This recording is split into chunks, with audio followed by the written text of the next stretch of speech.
welcome. You know, normally, we're a little bit more excited to do post-race interviews because we do a lot better in races than we did in this one. So we've got our tail between our legs a little bit as we travel back from Live Oak, West Virginia. You got Adam Raines in the background back here. Josh Braun driving us in, and on our way back from Live Oak, West Virginia. That's Oak Hill. Whatever. Live Oak, Oak Hill, same thing. Still a little sleep deprived from Checkpoint Tracker Adventure Racing National Championships. And I'm going to do the summary real quick, and got 3 people on this interview, so we're going to try not to let it take too long, but our fans deserve to know how we did. Quick synopsis, I believe I counted 16 to 17 teams in the co-ed elite division. We finished 11th. Not our normal top 2, top 3, but we had a tough race. You got to sign up to place, and you got to race to place. And we raced and we placed. We placed 11th, so we're 11th in the nation. That's all really people need to know.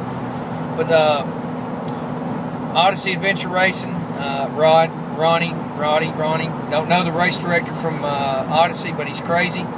He says our pain is his pleasure, and that's what he did. He put a painful race on us, and it just started with the raft, and we ended on the bike, and the 28 hours in between there was it was tough. It was a hard time. We all had our ups and downs. Not any really physical downs other than Adam back there wrecking on a mountain bike, which was glorious. If I'd have had my GoPro on, you'd seen it, but I didn't. It was just sleepy lows, tired lows, but we all physically performed well. It just rained the bulk of the race, made the single track wet and slower than normal. And but what we did learn is getting to see Wadali and teams like I'm On Point, Team Odyssey, Team SOG. We got to see that we got a long way to go. Adam and I are new to this compared to Braun and Ballard. And as good as they are, they've got to get better, and Adam and I have to get better too. And Heather and whatever other girls, Tabby, that race with us in the future, we've all got to get better. And that's what we hope to do. So, what I'm most proud of with the team is the fact that at one point we didn't know if we were going to even finish and be official. And we pulled it together within the last 2 hours, getting off the riverboard, trekking to the bike, and then biking in. I bet we had one of the fastest bikes in of any team there, just because we were afraid we weren't going to make it, didn't know how far it was really going to be. And we made it in and finished with time to spare. We got all 18 man checkpoints, but we got 4 mandatory checkpoints. We got 4 deducted for getting of the mountain bike helmets on the riverboard. So we finished with 14, which put us down at 11th. There were 5 or 6 other teams that didn't finish, so they were unofficial behind us. But ACB Dark coming in with 11th place finish in the co-ed elite division at Checkpoint Tracker Nationals. I'm going to let Adam and Josh Braun talk to you a little bit more about the individual, a little bit more detail to the race. I'm just going to sit over here and look good. Got a good view of my mustache and my mullet that I'm growing for USARA, so you guys just enjoy. All right.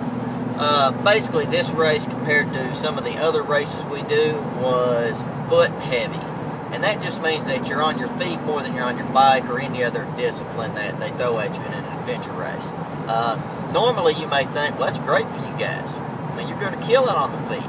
And just like we did last weekend. That's what we do. Technically, we would have done that. Our first little foot section, I think we were staying very competitive. We weren't moving as fast as we wanted to, but it wasn't like anybody was in a lot of pain. Got on the bikes. I decided to take one heck of a good spiel, and for some reason, I hurt my thigh to where it wasn't, it wasn't as easy to move, but I could bike just fine. I didn't know. I just assumed I'd be okay. We got off the bikes for another foot section, and I limped my way to the finish. Let's just put it that way. I'd like to thank Ben Smith for stepping up and becoming the gopher after that immaculate wreck I produced out there. And I'll put a. Well, I bet Ben will have some more in-depth video about that wreck later. Now, Josh, go ahead and tell us about the time trial that followed thereafter after we got off the bike, and just take us from there through the O section. Okay, so they had a little bit of a twist this time in this race, and they threw in a little time trial. So By Swiftwick. So they had some swag they were giving away for people who had the fastest time in each division. So it was about a 5K. Out and back. And what was the average? 56. 56 The minutes. average was 56 minutes on a 5K. We did it in 47:15. Just saying. Packs included and mountain biking shoes. Just saying. So that was a good little twist. Got a little overheated in that section.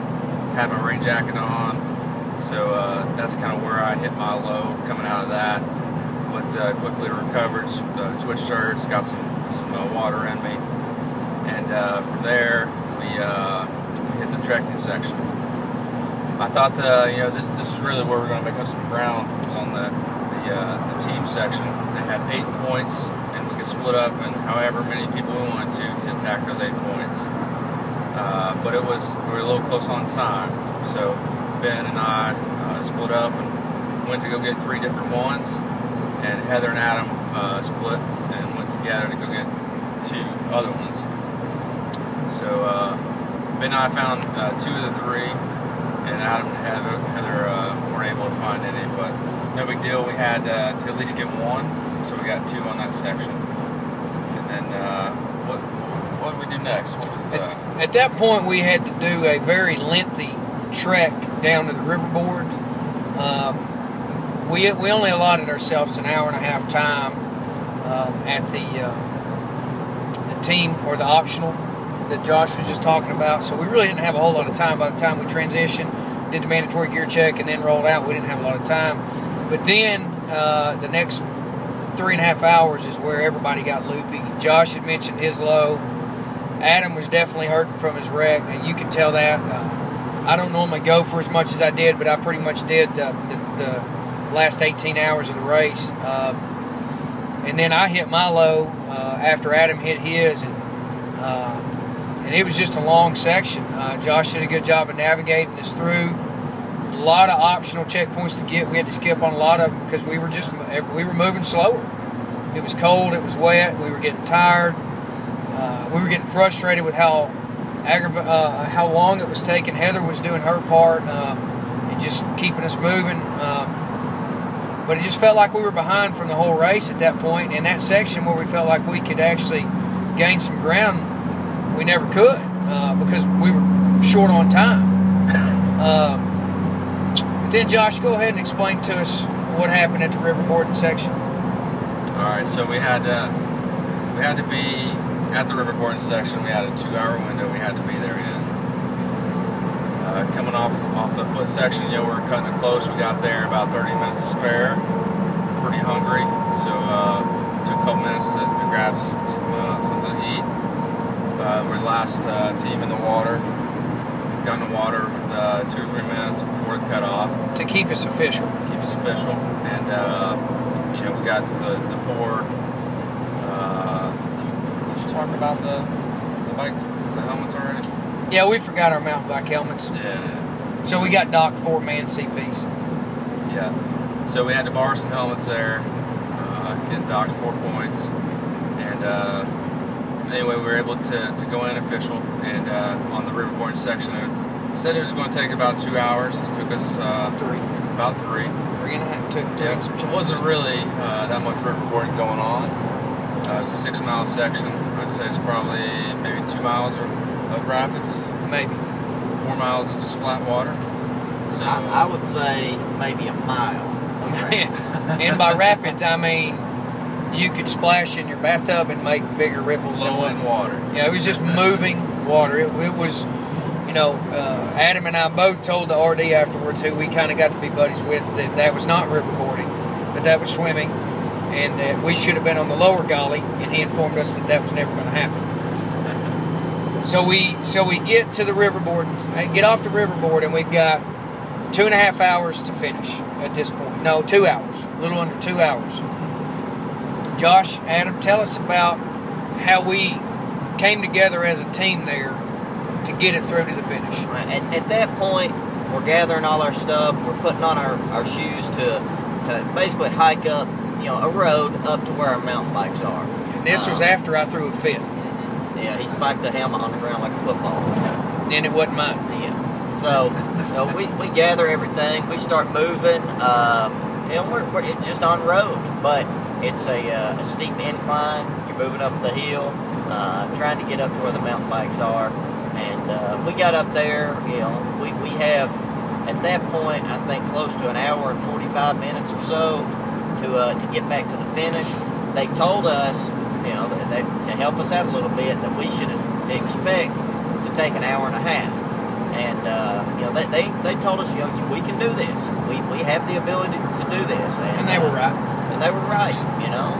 We exceeded expectations because it didn't take us nearly that long to get to the finish line. And dare I say, we may have done it in half that time. But that all came down to a great route selection by JB up here.